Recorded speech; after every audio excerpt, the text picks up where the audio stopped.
your dilation not centered at origin notes. And we're going to start real quick with just kind of discussing how to determine the center of dilation. It can be done not on a graph if you just have two figures.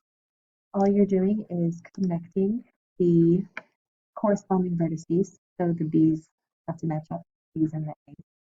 And you're going to connect from the new image to the pre-image and just draw a line. Then connect C's together and draw a line and then connect the A's together. It doesn't matter what we do.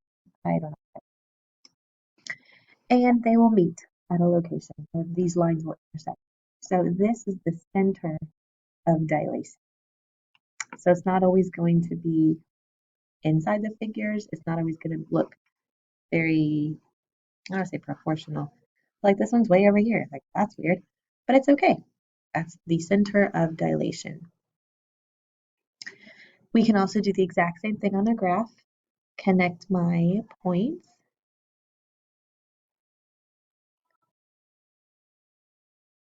And I did not plan that one out very well.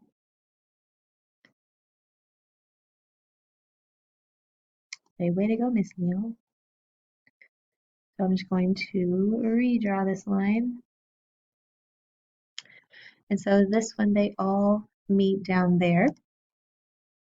And because it's a graph, I can actually find that location as 2, -1 right here. And that is where the center of dilation is. So it's not always in the middle of your picture or your figure.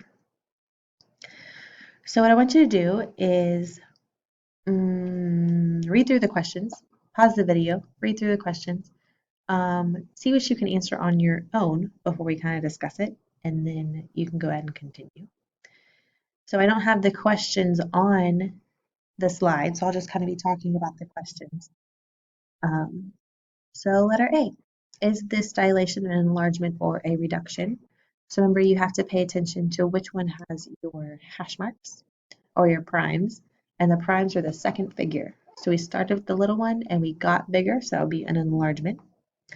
The center of dilation, these lines are already drawn for you, so you just find the center over here, which is at point D at -12, 7. And we know because that's where the connected corresponding vertices meet.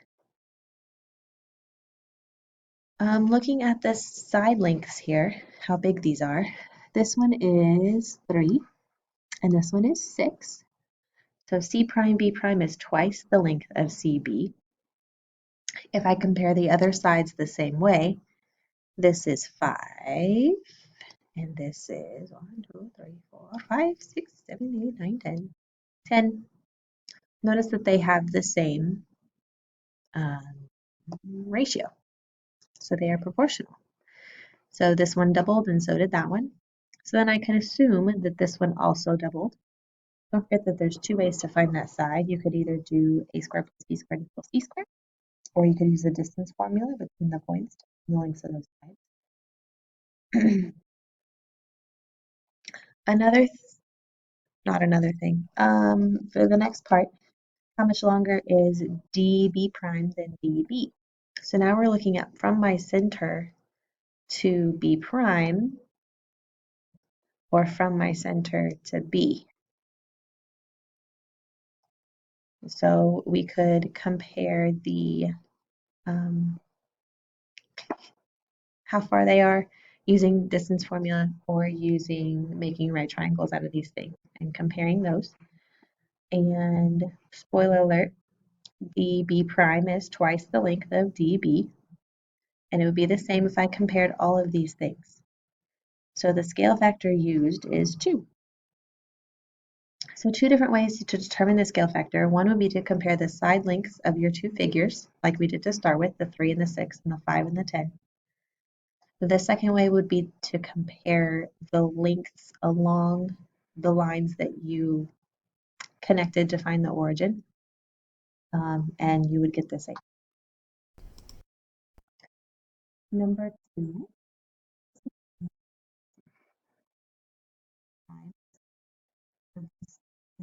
increment is the small one, so this is reduction.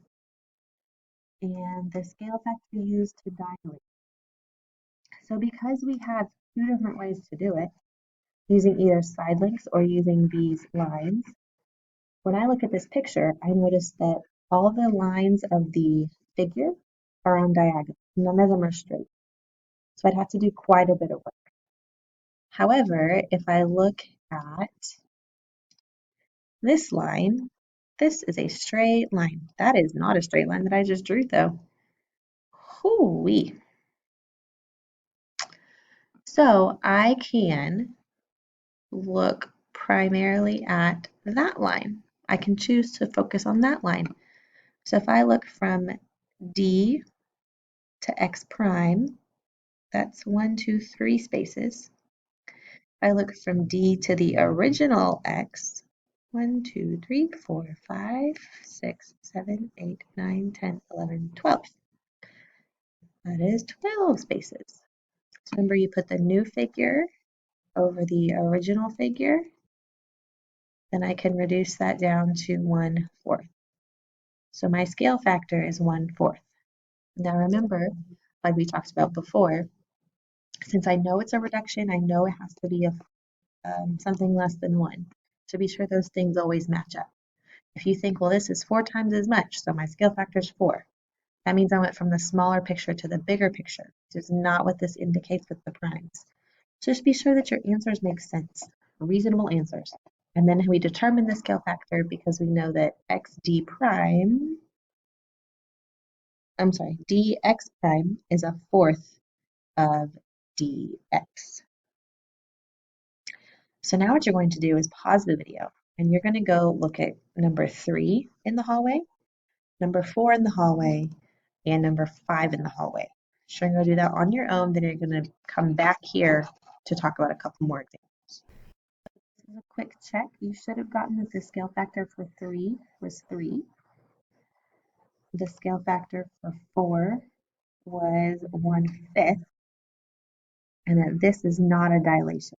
So if you're confused on any of those things, then please stop and ask me now before you move on to 6, 7, and 8. So if you're here, that means that you are good on the first part of the notes and you're moving on to the second part. So this tells us dilating a figure with a given scale factor and a given center. So it says to dilate triangle ABC by a scale factor of half with center P. So I'm using center P as my center of dilation. So there's a few different ways to do these problems. It's just kind of however you want to think about it. So I know that my distance from P to B is going to have to be twice as big as my distance from P to B prime when I make a new one. So I know it's going to be half, so I know my figure is going to be smaller. So what I do is I see that this is going up 4 spaces. So half of that I only have to go up 2 spaces. And it goes to the left 1 space, so half of that would be half a space. So my new B is going to be right there. It's half the distance between the current B. To get to the A, I have to go over 4 and down 3. So instead, I'll just go over 2 and down 1.5, and that would be my new A. To get to the C, I have to go over 10 and down 3. So I'm just going to go over 5 and down 1.5. And then if I connect my points, this triangle is half of the big triangle centered around P. So for number 6, it says to use point for -3. So go ahead and graph that. And this is C. And then I'm using a factor of half. Now I know the coordinates of R prime, S prime, T prime. So I want you to try it on your own first. Go ahead and see if you can figure it out on your own.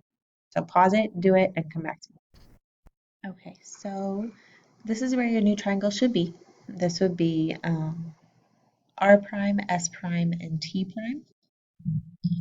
And so what I did is I counted how much everything was from C, and I took it in half and then recounted from C. If you were to connect these points, they would all end up at C. So that's one way to check it. Also, this is the length of, has a length of 3, and this has a length of 6. This has a length of 3, and this has a length of 6. And then if we did this, that would also be, this would be half of that. So that's another way to check it.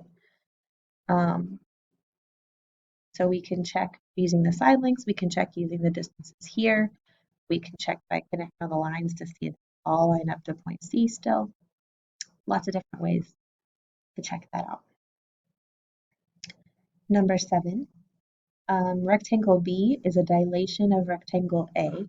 So that means that B came second. So this is an enlargement. And to figure out the scale factor used, since these are all in straight lines, it's pretty easy to count that A is 2 and B is 6. So the scale factor used would be 3. To find the center of dilation, you'd have to connect corresponding points. So if you notice, this point, this left-hand corner point is the same for both. So I can't draw a line. Then the bottom left-hand corner is that bottom left-hand corner, the top right-hand corner and top right-hand corner, and then the bottom right-hand corners. So they actually, their point of intersection is that top left-hand corner at 1, 7. So now you're going to go out into the hallway and do number 8. Make sure once you're, if you write on it, make sure that you erase whatever you write on. And then once you get done, I will check your number 8. So let me know when you're finished with number 8 and I will check it for you.